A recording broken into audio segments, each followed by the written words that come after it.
Prabowo Subianto, sedih saya Pak. Republik ini kok dibangun seperti ini hasilnya. Pak Prabowo Subianto, setiap hari harapan saya semakin tipis. Tipis Pak. Kok udah 9 tahun, 9 bulan begini Pak. Seolah-olah Bapak menjadi gesek kakinya Joko Widodo.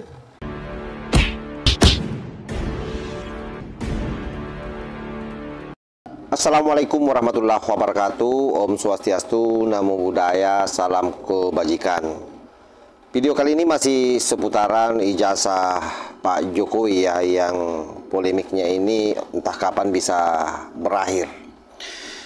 Kali ini ada satu dari 3 orang yang menjadi santet pembicaraan kita kalau bicara soal ijazah Pak Jokowi, yakni Rismond, yang juga merasa ahlinya ahli. Hari ini betul-betul terpojok sampai kemudian dia mewek, nangis-nangis, merengek, bahkan berupaya meminta tolong ke Pak Prabowo. Nah, sepertinya orang ini sudah mulai merasa bahwa dia akan terjerat dengan hukum, dan ya itu pasti. Kenapa? Karena bagaimanapun kalau terkait soal ijazah itu, saya kira memang yang paling penting adalah bagaimana ada pengakuan dari perguruan tinggi yang mengeluarkan ijazah tersebut, dan itu UGM sudah mengeluarkan pernyataan itu. Bahkan pihak kepolisian pun juga sekali lagi sudah merilis bahwa ijazah Pak Jokowi asli, tetapi memang orang-orang ini semua bebal ya. Nah, seperti apa videonya, bagaimana dia merengek-rengek menyebut nama Pak Prabowo, dan seketika juga direspon dengan video yang berbeda oleh Bapak Presiden kita. Ini coba kita simak videonya. Pak Prabowo Subianto, sedih saya Pak. Republik ini kok dibangun seperti ini hasilnya. Pak Prabowo Subianto, setiap hari harapan saya semakin tipis. Tipis Pak. Kok udah 9 tahun, 9 bulan begini Pak. Seolah-olah Bapak menjadi gesek kakinya Joko Widodo. Menteri-menteri Bapak pun sisa-sisa dari Joko Widodo, limbas-limbas Joko Widodo. Pak Jokowi berhasil 10 tahun, orang suka tidak suka. Masalah ijazah dipersoalkan. Nanti ijazah saya ditanya-tanya. Iya kan? Ini ada wartawan banyak ya. Bukan, saudara-saudara ya.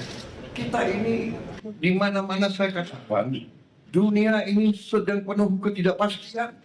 Kita bisa lancar begini, kita bisa bagus begini karena transisi pemerintahan berjalan dengan lancar, dengan baik. Saya dibilang apa itu? Presiden boneka, saya dikendalikan oleh Pak Jokowi. Ya. Seolah Pak Jokowi tiap malam telepon saya. Saya katakan itu tidak benar. Bahwa kita konsultasi. Iya. Itu seorang pemimpin yang bijak.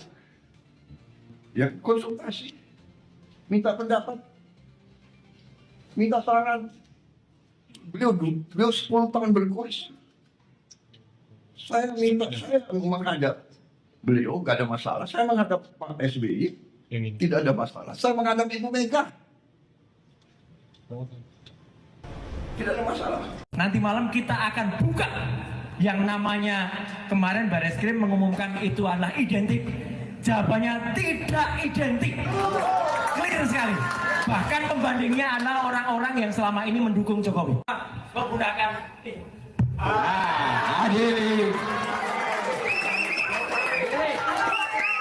kita jangan pernah mundur. Bang Rismond naik aja dulu. Ya, kita biar semangat. Ya, jadi kami berdua dan tadi Dr. Tifa tidak akan pernah mundur.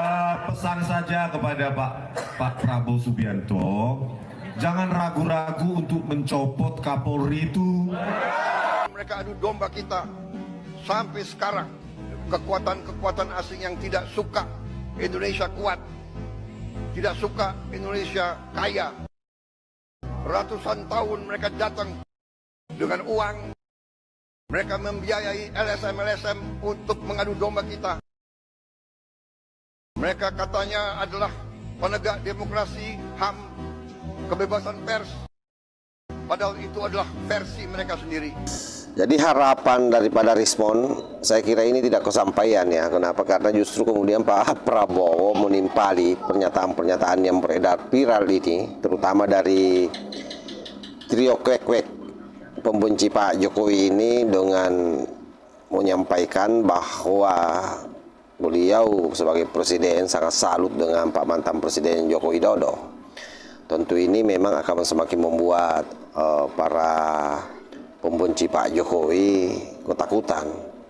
Dan bahkan dalam pernyataan Pak Prabowo ada satu hal yang menarik, bahwa beliau curiga mereka semua ini dimainkan oleh orang-orang asing yang memang mau melihat bangsa ini tidak maju, mau melihat masyarakat bertabrakan antara masyarakat, lalu masyarakat menabrak pemerintahnya, akhirnya terjadi kekacauan di Indonesia.